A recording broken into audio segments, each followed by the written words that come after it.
So for the last 10 minutes, um, for those of you who are planning to vote for Harris or did vote for Harris, I want to ask you about various attempts by former President Trump to persuade you to vote for him. So the first thing is he had her speak at the Republican convention back in the summer. Cindy, could you play that part, that excerpt from her? Thinking about our conversation earlier, when you hear this, does this move you at all back toward Trump at all? Not really, no. Why not? Um, it's. I feel like she was kind of forced to say that uh, to remain in the party, and that because I mean Trump's now in control of the Republican Party pretty much, so I feel like that was something that she was forced to do. Got it. Okay. Um, I want to show you a couple other things. So, Cindy, can you put on screen the headline? So, the Wall Street Journal reported recently that Haley and Trump are working to schedule a time for them to appear together before the election. This was the headline. So they haven't appeared yet together during the campaign, but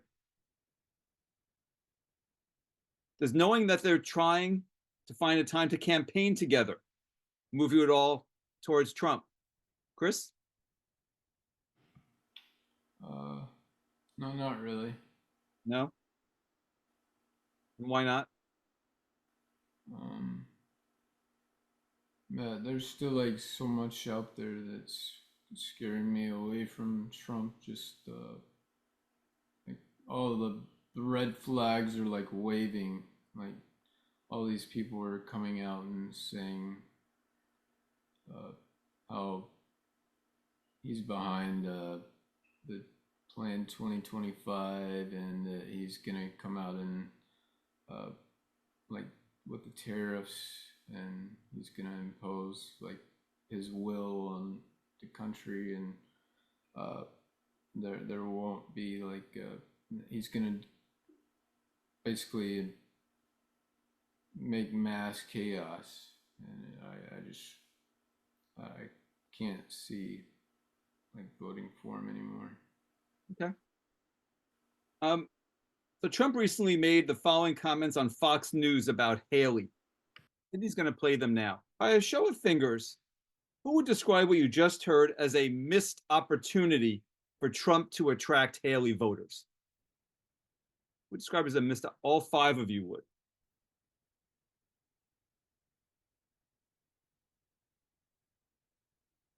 Why? Why was it, Crystal? Why was it a missed opportunity? All he said was, I beat, I beat, I beat, big me, big me. Everything was me, me, me, me, me, me, me. Oh, she's part of it. And me, me, me, me, me, me, me. And she's part of it. There was no substance, no trying to reach out and bring us in who did vote for Nikki. Um, just it just was very arrogant to me. It was all about me, me, me, how I beat. I beat her in the biggest. Who cares? You won. We get that, but how are you going to bring another Republican to help you? And it's just such a non-answer. And that's all I ever hear from him are non-answers. Okay. Um, just to finish up, I'm going to show you a quick political action committee ad supporting Trump. I just want to hear what your reaction to it is before we finish up. By a show of fingers, who would describe that as a persuasive ad that would persuade you? One of you, Jason. Okay. Um, John, why is it not persuasive? I think on the abortion issue, Donald Trump has been kind of all over the map and hasn't really identified a position and stuck to it through his time in politics. So the fact that he says he wouldn't sign a federal abortion ban, and he kind of kicked it to the states and put it at the state level. So he has no need to kind of come out with a position one way or another. Okay, got it. All right. So those of you who are still somewhat undecided, and for you, Melody, who voted for Harris, I'm going to march you guys for the rest of the session in the exact opposite direction. I want to talk about various attempts by former President Trump to persuade you to vote for him.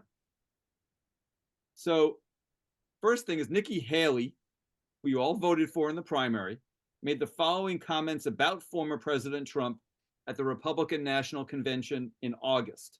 Cindy's going to play an excerpt from that now. So for any of you who are, so Melody, imagine you hadn't voted yet. And for those of you who are still sort of undecided, does hearing this move you at all towards Trump? No. None of you are shifted. So I'll set Melody aside because you obviously voted for Harris. For those, I heard you. Thank you. I heard your comment. I don't want to dismiss it, but it didn't move you. Okay, if you hadn't voted, it still wouldn't move you. For the other people who are still somewhat undecided about Trump, did her comments and her endorsement move any of you closer to Trump? Teresa?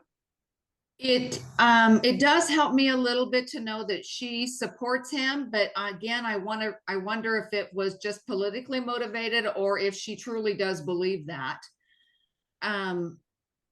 Because I voted for her in the primary, and for her to support him like that would make me lean a little bit closer to him. Okay. Got it.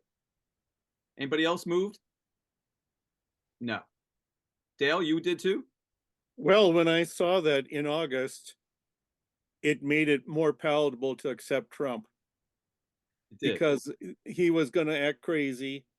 But if you like certain things, you can accept most of it, but not all of it. And that's exactly what you have. Thank you.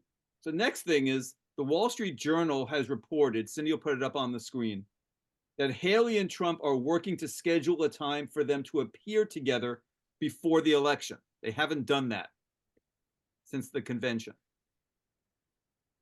So Haley shares dates with Trump campaign for potential joint event. Does knowing that they're trying to get together to campaign together make you any likelier to support Trump?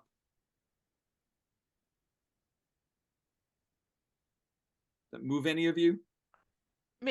Maybe a hint, because he's recognizing that his entire, potential voters are not the extreme right crazies. There are some people leaning a little more moderately that he needs to sort of bring in. Okay. Got it. So the fact that there's even that recognition is like a glimmer of hope to me. Glimmer of hope. Okay. All right. But nobody else. No, I agree with that. That he is going to try and campaign with her does bring a little more moderation to his campaign, or at least a little bit of his viewpoint. Maybe she has a little bit of influence there. I don't know. But if it doesn't happen before I vote this week, it's not going to make any difference. Okay. Got it. So Trump recently made the following comments on Fox News about Haley. Cindy's going to play that snippet now. So by a show of fingers, who would describe what you just heard as a missed opportunity for Trump to attract Haley voters? Who would describe that, what you just heard, as a missed opportunity? All 6 of you. So Teresa, where are you now that you heard that? I haven't changed. It's his usual, make it all about me instead of about who's helping me. He could have just said, yes, she's already campaigning for us. Yes, I'm going to meet with her, rather than make it about how much he beat her and how much he beat everybody else. Jennifer, what was your reaction to that? Yeah, it's just, he's ridiculous. It's just more like grandstanding. Like, look at how great I am. But it doesn't, it's what I already knew about him. It's not surprising to me that he would do that. And Barbara, why was it a missed opportunity? Because he had the audience, and obviously they're telling him that there's a population that really like Nikki Haley, and he could have used that to his advantage, saying, okay, I'm going to try to get these people to be on my team because they obviously like her and she's supporting me, so I support her supporting me. And he didn't do that. Any other comments on how Trump missed this opportunity? I'll take that as a no. Oh, Dale, go ahead. Well, I think Trump could have built her up, and any manager that builds up their employees, you know, they're building their team. And good things should get recognized, and she's represents good things. But did hearing him say this shift any of you away from him? No? No, One last thing I want to show you. There's a political action committee supporting Trump that just started running the following ad that Cindy's going to play for you. For any of you who are undecided or were supporting Harris, did that ad move any of you closer to Trump?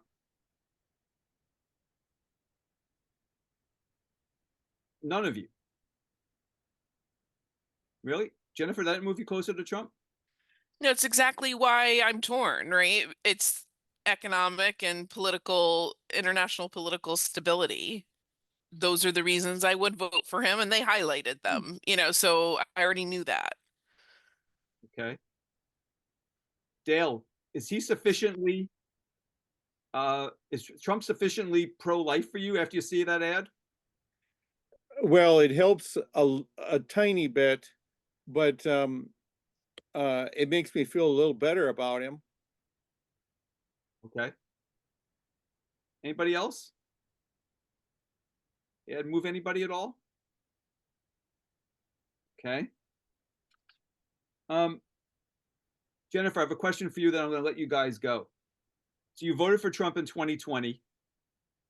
Were you as conflicted then, or as you are now, or has he made it harder to vote for him again since 2020? He's made it harder for sure. Okay, by what? His response to the January 6th incidents, the the ramped up rhetoric. I think it's gotten a little worse, and he's not as mentally acute as he was, you know, 4 years ago. I do see a little bit of a decline, and I don't want that to be like Biden 2.0 in a way. Thanks for saying. One last question. How many of you are concerned about Trump's age? He's 78. How many of you describe his age as being a concern for you? Really, all 6 of you? How come nobody raised it during the whole session? Didn't apply to what you were saying. I don't know. Okay. Would any of you describe as yourselves as concerned about Trump's age as you were about Biden's 4 years ago?